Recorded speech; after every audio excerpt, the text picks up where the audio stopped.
বাংলার এক প্রত্যন্ত গ্রামে ছিল একটি ছোট গ্রাম। চারিদিকে ধানক্ষেত, বাঁশঝাড় আর নদীর ধারে কুয়াশা ছড়িয়ে থাকত।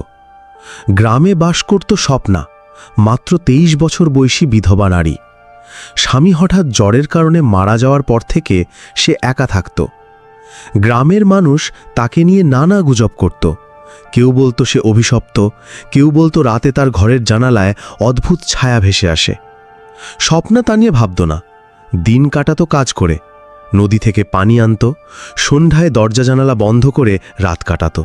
একদিন সন্ধ্যায় গ্রামের রাস্তায় দেখা গেল এক কালো কুকুর। কুকুরটা সাধারণ নয়। রাতের অন্ধকারে তার চোখ লাল হয়ে জ্বলজ্বল করত। প্রতি রাতে কুকুরটি স্বপ্নার বাড়ির সামনে এসে বসত।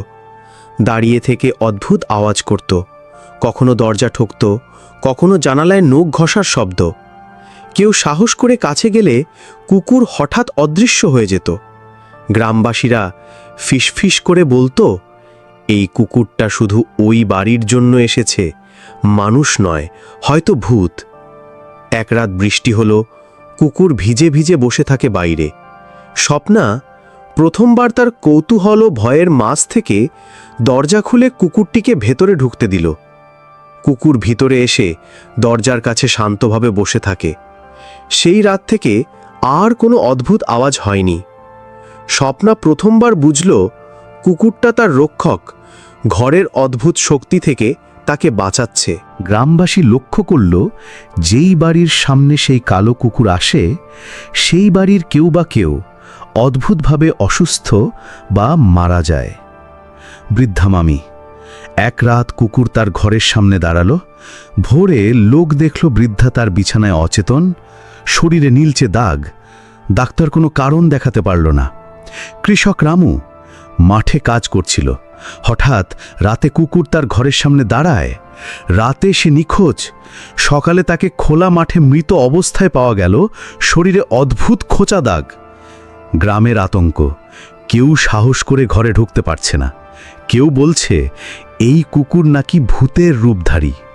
স্বপ্না ভয়ে নিজের ঘরে একা বসে থাকে। কুকুর ছাড়া তার জীবন নিরাপদ নয়। রাতের অন্ধকারে স্বপ্না কুকুরের পাশে বসে ভাবতে লাগল, এই কুকুর আসলে কে, কেন সে আমাকে বাঁচাচ্ছে। একদিন গ্রামে এলো একজন প্রবীণ সাধু। তিনি গ্রামের মানুষকে সবসময় অদ্ভুত ঘটনা সমাধানের জন্য সাহায্য করতেন। স্বপ্না সাহস করে তাকে সব ঘটনা বলল, কুকুর, রাতে অদ্ভুত আওয়াজ, মানুষের মৃত্যু। সাধু কেবল চুপ করে শুনলেন। তারপর বললেন, এই কুকুরটি সাধারণ নয়, এটি এক অভিশপ্ত আত্মা। বহু বছর আগে গ্রামের এক জ্যান্ত আত্মা কুকুরের আকারে আবদ্ধ হয়েছে। সে শত্রুদের আঘাত করে, কিন্তু যে মানুষটি তার পাশে থাকে তাকে সে রক্ষা করে। তুমি তার রক্ষিত। যে কারণে গ্রামে মৃত্যু হলো তা হলো শত্রুদের জন্য, যারা ভয়ঙ্কর শক্তি খুঁজত। স্বপ্না অবাক। সে বুঝতে পারল এই কুকুর তাকে শুধু রক্ষা করছে, আর গ্রামে যে মৃত্যু ঘটেছে তার সাথে তার কোনো সম্পর্ক নেই। এরপর কুকুরের আচরণ আরও স্পষ্ট হলো। সকাল হলে সে সাধারণ কুকুরের মতো ঘুমোতো, রাত হলে তার চোখ লাল হয়ে জ্বলত, কিন্তু কেউ তাকে ক্ষতি করতে পারত না। স্বপ্না ধীরে ধীরে কুকুরের উপর নির্ভরশীল হয়ে গেল, কিন্তু তার ভয় কমে গেল। গ্রামবাসীও ধীরে ধীরে বিশ্বাস করতে লাগল যে কুকুর আসলে রক্ষক, অশুভ শক্তির মোকাবিলা করছে। শেষে এক রাতে কুকুর তার চোখে এক অদ্ভুত নিঃশ্বাস দিয়ে স্বপ্নার পাশে বসে থাকল। স্বপ্না শান্তি পেল। সে একা নয়, সে রক্ষিত। রহস্য মিশে আছে, কিন্তু ভয় নেই। গল্পের শেষ ধাক্কা হলো, কুকুর শুধু একটি প্রাণী নয়, এক অভিশপ্ত আত্মার রূপ, যা স্বপ্নাকে বাঁচিয়ে সব অশুভ শক্তিকে দূরে রাখে। যদি আপনাদের এই গল্পটি ভালো লেগে থাকে তাহলে নিচের লাইক বাটনটি চাপুন, আপনার মতামত কমেন্টে জানান, আর সাবস্ক্রাইব করতে ভুলবেন না নতুন রহস্যময় গল্পের জন্য। আপনারা কি মনে করেন, কুকুরটা সত্যিই অভিশপ্ত আত্মা ছিল, নাকি আর কোনো রহস্য লুকানো আছে? কমেন্টে লিখে আমাদের জানান।